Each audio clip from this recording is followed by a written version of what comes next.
Okay,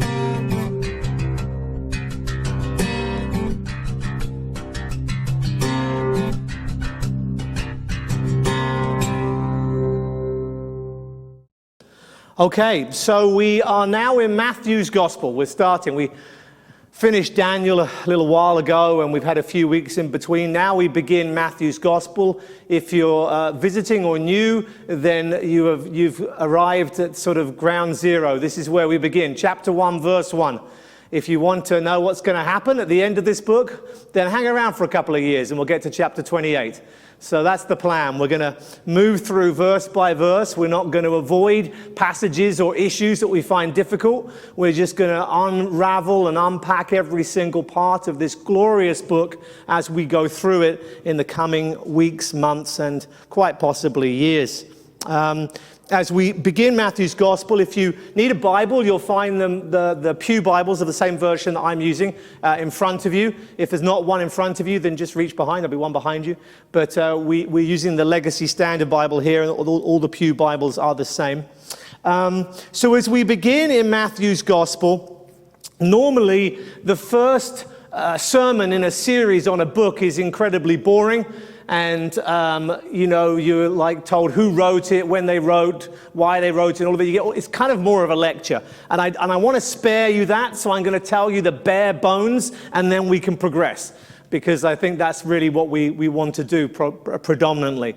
So Matthew, we're going to see him in chapter 9. He is a tax collector who becomes a disciple of Jesus, one of the 12. And it is believed in church history, though we're not told clearly here, that he is the one who wrote this gospel. Most scholars today believe that Mark was written first and Matthew later. I'm one of the few who still believe, as most did in church history, that Matthew was written first. But we'll save that debate for another day as well. What is important for us to understand is this: who he was writing to. Now, we're going to see this again and again and again and again, proven without a shadow of a doubt, that Matthew is writing his gospel to Jewish people, Another possible reason for an early date, in that the church initially would have been predominantly Jewish. He's writing to a Jewish audience. We see this in a multitude of different ways. He often tells us things that would only be of interest to Jews. The dispute over temple tax. Why is the Gentile going to care about that? That kind of thing. But I think also it's more what he doesn't say. He presumes that his readers have an understanding not only of Mosaic law, not only of Jewish custom, but of the Pharisaical interpretation of Mosaic law. And in fact, that's going to be a battleground as we go through Matthew. Again and again and again, Jesus is going to clash with the Jewish leaders over their interpretation of the law, and they get it wrong, and he's going to show them how it should have been understood. And so we're going to see that conflict come right the way through. So this Jewish audience, we taught Mark's gospel in the evenings a few years back, and that is a predominantly Gentile gospel. And this one, we're going to see the Jewish flavor of it coming through again and again and again and again. And that begins right from the very beginning. So let's have a look at the first verse. When you see this long genealogy, you're like, oh, I wish I'd come a different week. Well, you're all right. You can skip it. That's next week. But let me tell you this. There is so much rich goodness in that genealogy that we're going to unpack for you, and you will understand it in a way that you have perhaps not before. So we'll do that. So let's begin in verse 1. Actually, last thing I want to say before we get into verse 1 is this. And this is more for those of you who've been in the faith for a while. Typically, the way that even in our circles with expository preaching, verse by verse through the Bible, even in our circles, when people teach gospels, they tend to harmonize. And what I mean by that is that when Matthew says something, then Mark may have said the same thing in a different way, and Luke may have said the same thing in a different way, and maybe even John said it as well in a different way. And so what they tend to do is just go and just suck all those versions together, all those gospels together, and then just spew out this kind of harmonized version. In other words, when they teach, for example, Matthew, you're getting taught Mark and Luke and John wherever they collide. I am not going to do that. Matthew has to stand alone. Matthew is a book. It is a gospel. And it is not presumed that you have a copy of Mark or Luke or John next to you while you read Matthew. Because for most of history, that wouldn't have been the case.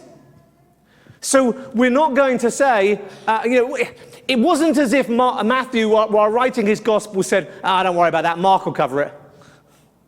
He told you what he wanted you to know. He showed you what he wanted you to see, and he left out, and this is the crucial part, what he wanted to leave out. And as the years go by, I become more and more fascinated by what gospel writers leave out. That is as important sometimes as what they put in. I'll give you one little example of that just as a throwaway.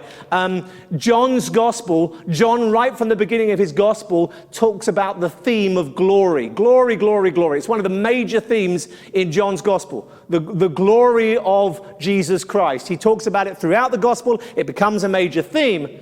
And right at the beginning when he introduces that theme, he says that we beheld his glory. And I've heard 100 different sermons where people at that point in John 1, 14, 15 and that section where they hear that verse, we beheld his glory, and they teach that John is referring to the Mount of Transfiguration. But what is the only gospel that doesn't mention the Mount of Transfiguration? John's gospel. So who went up the Mount of Transfiguration? Well, John was one of the very few who did.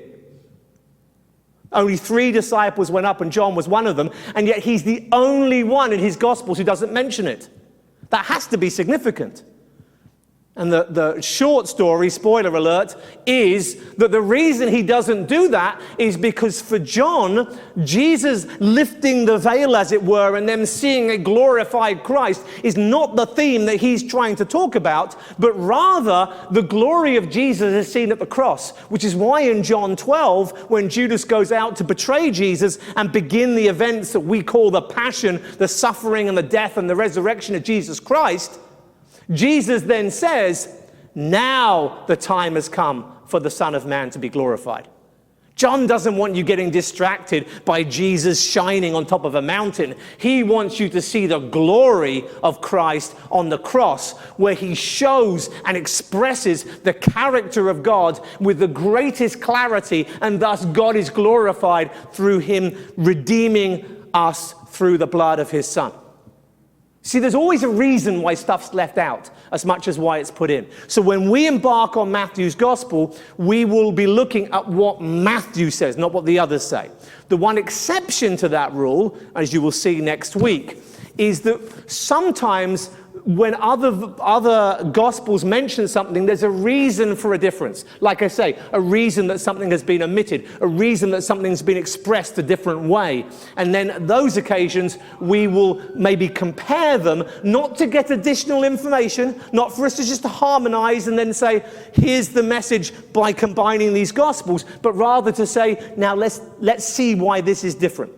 So next week, when we do the genealogy, we're going to look and we're going to see Luke's genealogy very briefly as well, and they are completely different. And we're going to work out why, and we're going to have a look at that next time. Okay, so verse 1. The book of the genealogy of Jesus Christ, the son of David, the son of Abraham. Jesus here is described in 3 different ways. 1 is a summary, and 2 are the 2 parts of that summary. Jesus is called the Christ. Now, most of you will know this, but I can never tell. You might not know this. So let me just state the obvious. That is not his surname. He did not come from a family of Christs. His dad was not Mr. Christ, and he didn't become Jesus Christ. It is not a name. It is a title. Family, he would have been known as Jesus ben Joseph. That's how he would have been known, because his father, or as we're going to see as we progress, more accurately, his stepfather was Joseph. Ben meaning the son of. So what we mean by Jesus Christ is that is a title. And the word Christ is the Greek word that is equivalent of the Hebrew Messiah. It literally means anointed one. And the idea of the Messiah begins in Genesis 3 and verse 15. Now, we're going to do a lot of flicking today, so those of you with phones might find it easier because you get there quicker, but those of you who want to find your way around your Bible, you're going to be in for a treat. So let's turn to Genesis 3, and let's begin our journey there. And you're going to see this a lot in Matthew's Gospel. Matthew uses the Old Testament a lot. He quotes it a lot. There is much that's said in the commentaries about Matthew using the word fulfill. This has been fulfilled, the completing of so much through Jesus Christ. And there are all these quotation formulas. But Matthew alludes to the Old Testament a lot. But I think what's probably even more significant than Matthew quoting the Old Testament, Matthew alluding, sort of nudging us to the Old Testament, even more significant than that is just the presumption that he would have that his readers knew the Old Testament. And so, no offense, but I'm figuring we probably don't know our Old Testament as well as we should. So we're going to be going into the Old Testament a lot to get this kind of background information that it is presumed by Matthew that we already have. So in Genesis 3 and verse 15, if you have a Pew Bible, I think you'll find that's page 4. When we've had the fall of man, there is the cursing of the serpent in verse 14.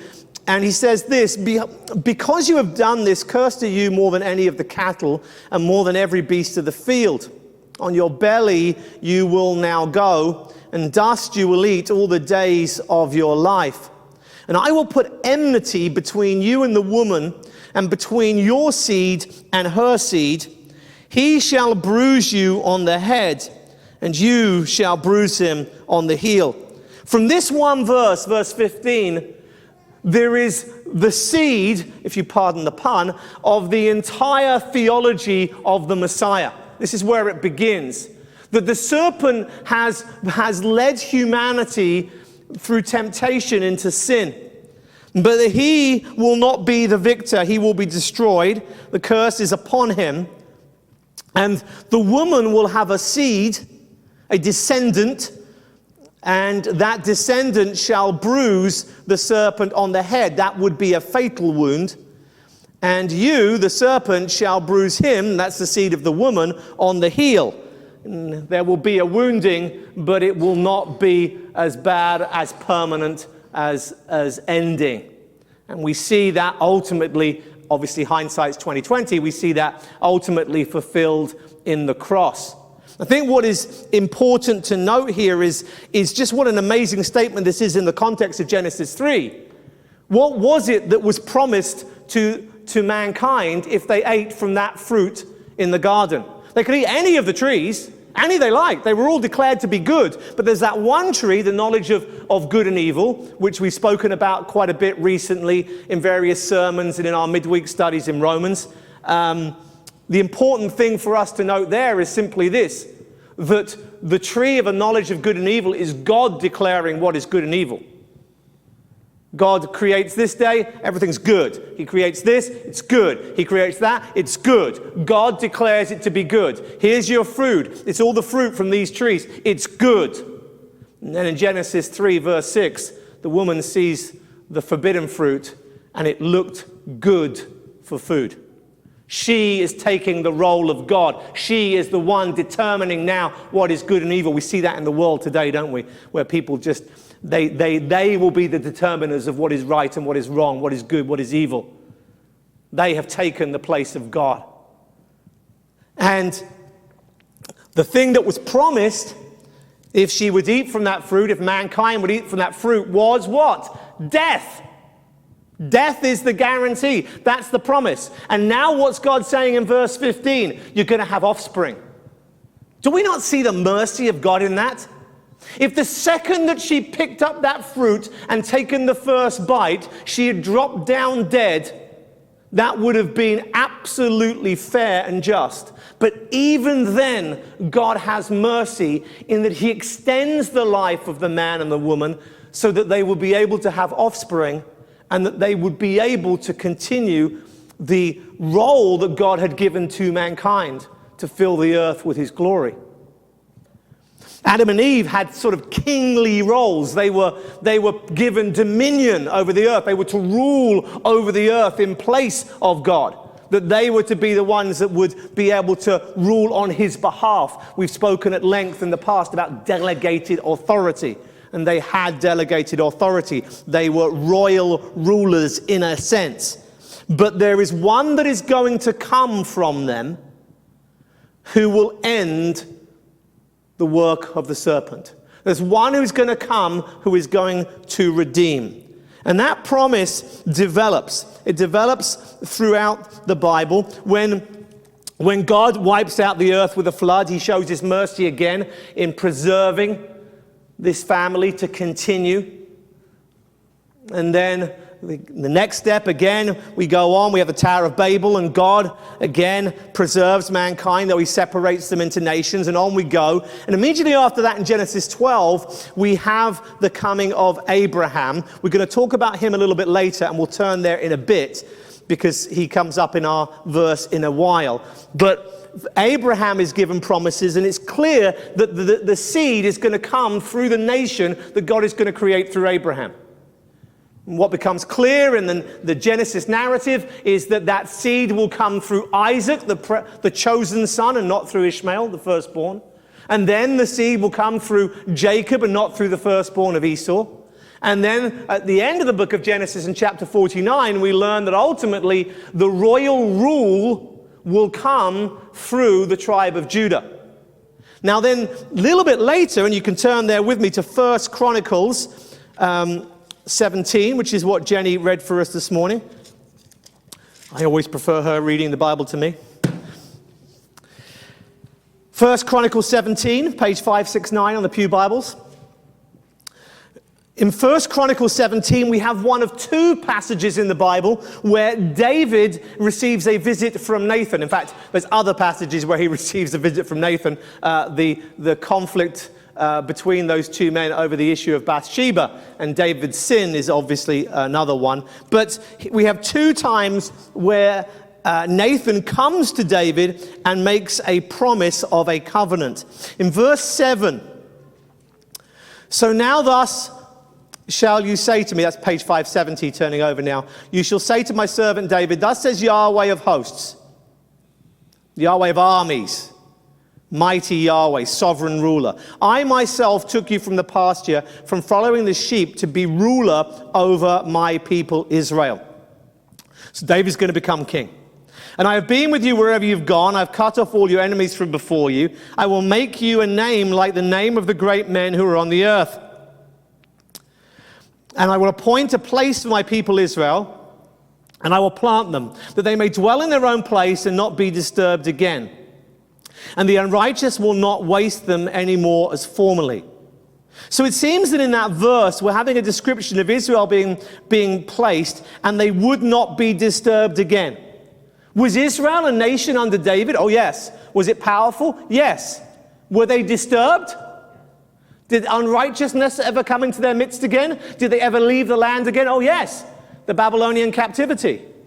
But then they go back. Oh, wonderful. We have the land again. Now is the time when we're undisturbed. Oh, is it? We're going to see in Matthew's gospel that that's clearly not the case. That the Jews of Jesus' day are going to come under judgment. They're going to come under judgment because of their rejection of their king. More of that in a moment. But when we see this, we know that the time where Israel will be in the land and they will be undisturbed, they won't be disturbed again dwelling in that place, has not yet happened. You say, well, they're in the land now. Maybe they won't be disturbed from this point onwards. Well, firstly, our studies in Daniel showed us that wasn't the case. And secondly, they're certainly not righteous right now because the vast majority of them reject the messiahship of Jesus. But in verse 10, even from the day I commanded judges to be over my people, Israel, and I will subdue all your enemies, and I will tell you that Yahweh will build a house for you. It will be that when your days are fulfilled, to go to be with your fathers. I will raise up one of your seed after you, who will be one of your sons, and I will establish his kingdom. Now, this is where it's important, and we have to pay attention. Firstly, notice how this is glorious, how the whole of this passage, where Jenny read from the beginning of the chapter for us, is about how David wanted to build a house for Yahweh, and now what's Yahweh doing? I'm going to build a house for you. Isn't that just the heart of God? We want to serve him, and all he wants to do is bless us more. But David is going to have his house built, and that's a play on words. It's not a literal house. He's going to have he already had a palace. It's a house in the sense of a dynasty, what we would call a dynasty. Oh, you say dynasty, don't you? Sorry. My bilingualness is not on par always. But dynasty. Yeah, dynasty. Okay. Sorry. The English in me. It's not going to go ever. The dynasty of David is going to be built up. That's the house that is going to be built. And he says that after you go, I'm going to raise up one of your seed. Now that's really important, because that is the repetition of the same word from Genesis 3:15. The seed. I'm going to raise up one of your seed after you, who will be one of your sons. Now you think sons, you're thinking, well, we use the word sons to mean sort of literally an immediate child that comes from us. But in fact, the word in Hebrew can be used to simply mean descendant. It's used of grandsons and further on. So that's not necessarily the case. And then he says, he shall build for me a house, and I will establish his throne forever. I will be a father to him, and he will be a son to me, and I will not remove my loving kindness from him as I removed it from him who was before you. Can you see the feel of eternality here? The throne will be established forever. The father-son relationship, that although he will be a descendant of David, that God will be his father, but I will cause him to stand in my house and my kingdom forever, and his throne shall be established forever. When you read that, you know he is speaking of the seed line that has come through Adam and Eve, through the survivors of the flood, Noah and his family, then down the line through to Abraham and through that nation of Israel, and then through Isaac, and then through Jacob, and then through the tribe of Judah, that now we know that the seed is going to come from the family, the dynasty, I got it right that time, of David. The dynasty of David. That's where Messiah is going to come from. And this one will be a king like David. His throne will be established and he will rule.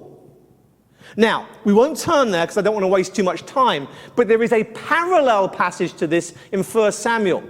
And in that passage, Nathan comes and he brings a promise, a prophecy, a covenant, and it is almost identical, except for two things. Firstly, we're told that the son is going to come from his loins, which is a fairly euphemistic and obvious way of saying it will be his direct descendant and not further down the line. And secondly, that this descendant will sin, but he will be forgiven and the promise won't pass because of his sin, clearly referring to Solomon. So what we have is two prophecies making covenant with David, promising that his Davidic line will have a kingdom that will last forever. And in one sense, that's going to come through his immediate descendant and then through Solomon. In one sense, it's in the immediate physical realm. And then in another sense, there is going to be this seed where there's no mention of sin, there's no mention of direct descendancy, and that clearly speaks of the coming Messiah. Now, that duality, as it were, that David the king is going to rule and reign, and he'll have sons, and they will rule and reign. But then there is this final son, this final descendant, this one who comes from David, who is going to be the king who will rule and reign forever. That duality then takes us into the Psalms. Let's move ahead to Psalm 2. Psalm chapter 2. Again, if you're in your pew Bible, I think the pages are the same, and that would be 731. The first two Psalms go together as a package. We presume that they're Psalms of David. They don't specifically say so. There's good reasons for us to think so. But the fact that they are unmarked means that they stand together, the two of them, the first two Psalms, as the introduction and foundation to the whole of the rest of the book of the Psalms. Many of you will be familiar with Psalm 1. How blessed is the man who does not walk in the counsel of the wicked, nor stand in the way of sinners, nor sit in the seat of scoffers. And apart from those of you who were here a couple of years ago when I preached it, most of you probably have heard Psalm 1 as being a psalm suggesting that you should be that kind of person. Well, that's a fairly good commendation, and that's something that you should aim to be. But let's be clear, this passage is speaking of one particular person, the Messiah. And that's, by the way, what the entire book of Psalms is predominantly about. It's predominantly about the Messiah. And he is one who doesn't walk in the counsel of wicked, stand in the way of sinners, nor sit in the seat of scoffers. His delight is in the law of Yahweh, and in his law he meditates day and night. Now, listen, we need to understand right from the beginning of the Psalms this parallelism. David was a king. David was a righteous king. Broadly speaking, yes, some major mess-ups, but broadly speaking, he was one of the good kings. And he, according to Deuteronomy 17, one of the things he had to do when he became king is he had to write out the law. Now, he didn't have photocopiers in those days. They couldn't Xerox it. They weren't able to go to a printer's and have them printed off. And so they were written out. The king, according to Deuteronomy 17, had to literally write himself his own personal copy of the law, because as king, he darn well needed to know it. And it's on his law that he meditates day and night. I think, by the way, that the capital H in the Legacy Bible is a mistranslation. I think the his refers to David, in part. But you could argue for the capital H because there is already this parallel in that there is going to be another king that comes after him, and this king does deserve a capital H because this king is God, and it is his law in the sense that he wrote it in the first place. He doesn't need to write it out again. And you see that sort of parallel as we go. Now, when we come to Psalm 2, this becomes even more apparent. Why do the nations rage and the people meditate on a vain thing? The kings of the earth take their stand, the rulers counsel together against Yahweh and against his anointed. The rage of the people is against two individuals, Yahweh, God, and his anointed. Anointed, remember, is the meaning of Messiah. They are opposed to Yahweh and his Messiah, saying, let us tear their fetters apart and cast away their cords from us. Don't you tell us what to do. We'll do what we want. The sin of the Garden of Eden has never gone away, has it? People wanting to live life by their own rules rather than God dictating to us how we should live as the one who gives us life. And so the nations are opposed to Yahweh and his anointed. And he who sits in the heavens laughs. The Lord mocks them. He speaks to them in his anger. He terrifies in his fury. And he says this, verse 6, but as for me, I have installed my king upon Zion, my holy mountain. See, immediately as we come into the Psalms, we have the presentation of the Messiah, the seed, the king. There's no confusion over what we're speaking about here. And this one who is Messiah, the one who will defeat the devil, he is the king, and he will be installed on the holy mountain of God. I will surely tell of the decree of Yahweh. He said to me, you are my son, today I have begotten you. And so there is the declaration of this one not only being Messiah, not only being king, but also being the Son of God. And this one, who is all of those three things, is told, ask of me and I will surely give you the nations as your inheritance. And the ends of the earth is your possession, and you shall break them with a rod of iron. You shall shatter them like a potter's vessel. That's going to be the end for anybody who is opposed to Christ when he takes his rule upon the earth. So now, O kings, show insight. In other words, don't be daft. Take warning, O judges of the earth. Serve Yahweh with fear. Rejoice with trembling. Kiss the Son, lest he become angry and you perish in the way. Kiss the Son. The worship of the Son, the Messiah, the Anointed One, the King, the worship of him is paralleled with the worship of God. You reject him, you reject God. I'm sick of hearing people say, oh, I believe in God, but I don't really, not Jesus. Well, this is going to be key in Matthew for the Jewish people. You reject the Messiah, then you've rejected God. You're outside of his kingdom. Kiss the Son, lest he become angry and you perish in the way. His wrath may soon be kindled.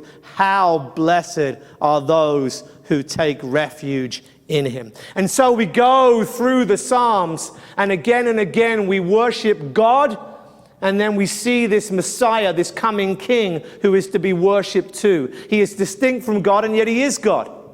And we go right the way through the Psalms, and this dualism, this parallelism between David, literally the king, and this coming king, who is a descendant of David, that these two things are paralleled. Take, for example, Psalm 22. My God, why have you forsaken me? Who is being spoken of here? David or Jesus? And the answer is yes. That's the answer. Because the 1 Samuel and 1 Chronicle parallels have set us up to see both David and the son of David constantly paralleling through the Psalms. Now, this is all the background that we need to have coming into Matthew's Gospel. Why? Because right from the off, we're told this to the Jewish audience, that this that we're about to tell you is the genealogy, the record proving who this man is. And he is Jesus, and he is the Messiah. And as the Messiah, he is the long-promised descendant of David. He is going to be the king that needs to be kissed and adored in worship, lest his wrath fall upon you. He is the one who will establish his kingdom that will last forever. He is the one that the enemies of God and the nations will try and break free from, but will not be able to. He is the one with the right to rule and reign. He is the one whom the Jews have been waiting for. That's who he is. Declared right at the beginning, verse 1. Do you know there are some people out there who seem to think that Jesus didn't, that the Bible doesn't make it clear that Jesus was the Messiah? I mean, how far have we got in Matthew? One verse, boom, there he is. He's the Messiah, and he's the son of David. And secondly, or thirdly, I suppose if you count Christ, he is also the son of David and the son of Abraham.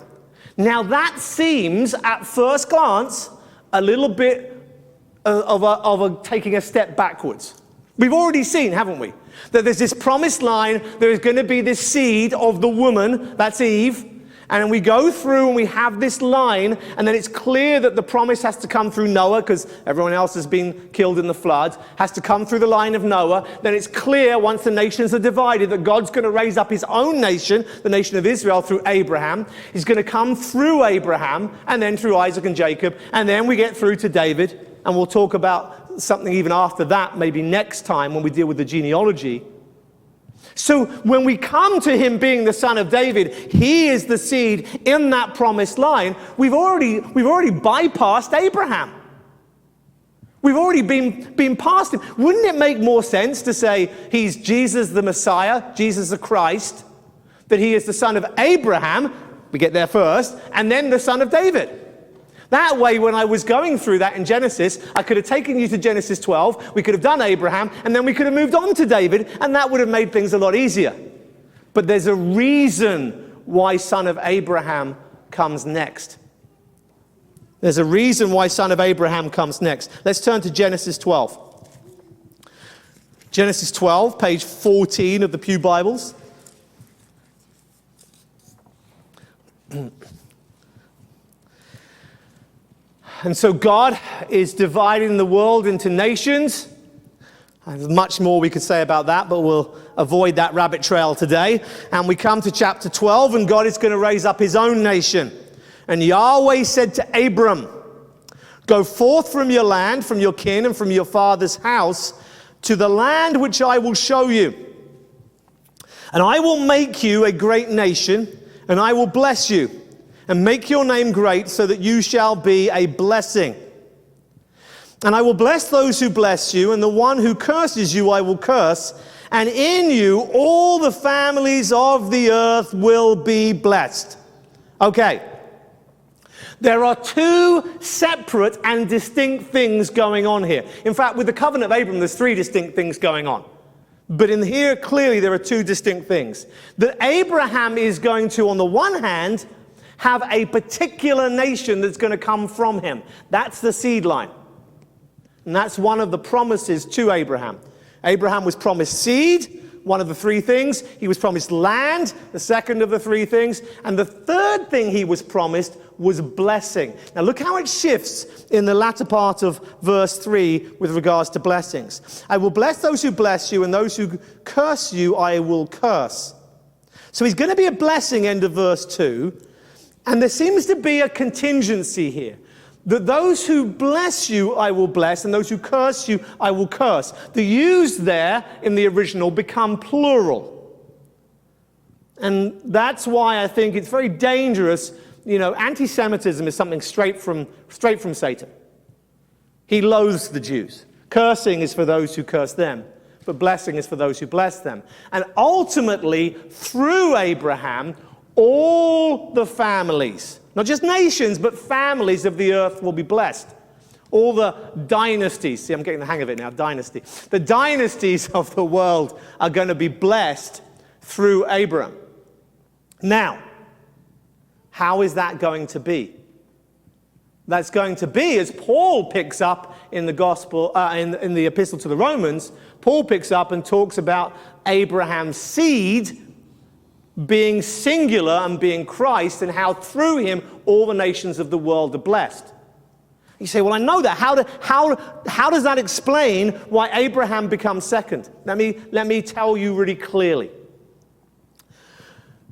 When we have Jesus Messiah, he is the son of David. Why is he the son of David? Because he's the Messiah. And what does that tell us about the Messiah? It tells us that he is the unique Jewish king. He is uniquely a Jew from the tribe of Judah, from the dynasty of, nearly slipped there, of David, and that he is going to come as the chosen king to rule and reign. And the Jews knew that they had a king coming, and they knew that he was going to bring a kingdom. If you're a Jew and you're living at the time of Matthew's gospel, this is, I believe, prior to the destruction of the temple in 70 AD.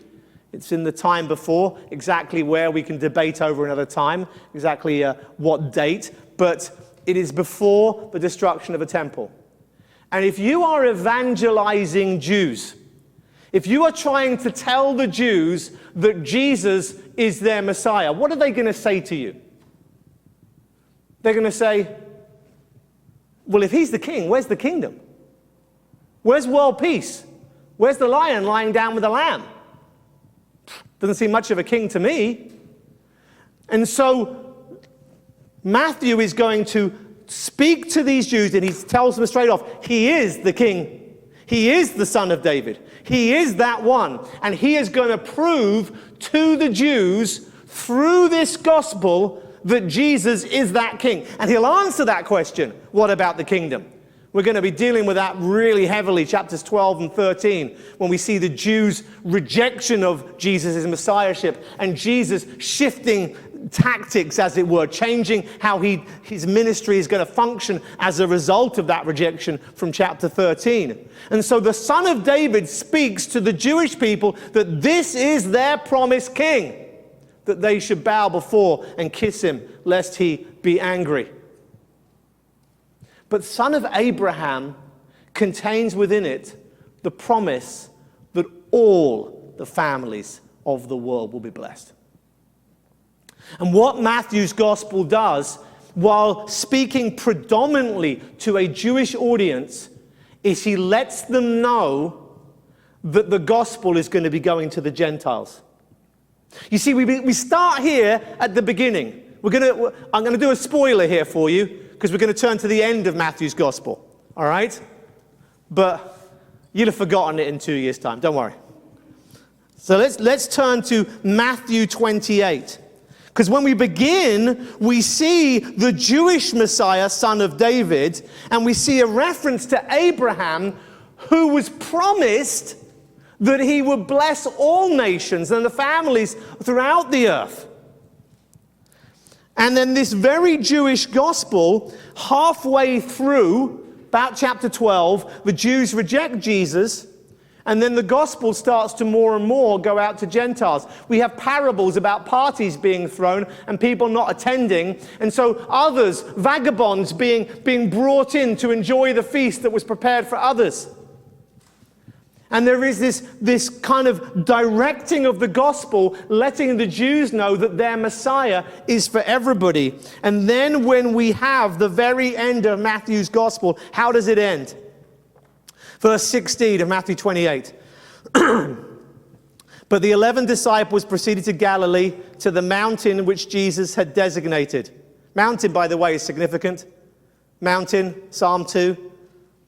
We'll leave that one for another day as well. But anyway, when they saw him, they worshipped him, but some doubted. And Jesus came up and spoke to them and said, all authority has been given to me in heaven and on earth. Go therefore and make disciples of all the Jews? Go take this Jewish Messiah to Jewish people? No, no, no. Go therefore and make disciples of all the nations, baptizing them in the name of the Father and the Son and the Holy Spirit, teaching them to keep all that I commanded you, and behold, I am with you always, even to the end of the age.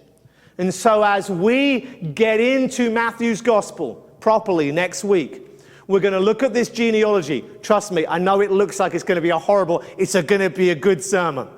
Okay, it's a really important passage for lots of reasons, and it'll be a lot of fun to go through it. But as we get into it next week, we're going to see this Jewish Messiah being presented to the Jewish people, but his own will reject him. And the gospel will go ultimately out to all nations. And I know you guys, we have people from all over the world. We have people who've come from Asia, from South America, from Europe, from various places, different languages. I think there's at least sort of 6 or 7 languages represented in this room, if we count English and American as different. I like to think I'm bilingual, so we'll have that as 2 languages. But there's so many different nations, and this gospel, though it was written to the Jews, is a gospel for us. And as we see him going and presenting their Messiah to them, there will be things that we can learn and we can be blessed by all the way through. Why? Because he's our Messiah too. And on that note, I think it would be good for us to come to his table and to rejoice in the salvation that goes out to all nations in the name of the Son. Let's pray. Father, we thank you for your word, and as we come now to your table, may we be reminded again of your glorious gospel. How for each one of us there is the promise of salvation when we place our trust in you. No need to be circumcised, no need to take upon ourselves the law of Moses, but those who are far off have been brought near, and each and every one of us can come and can receive from him simply by coming in faith.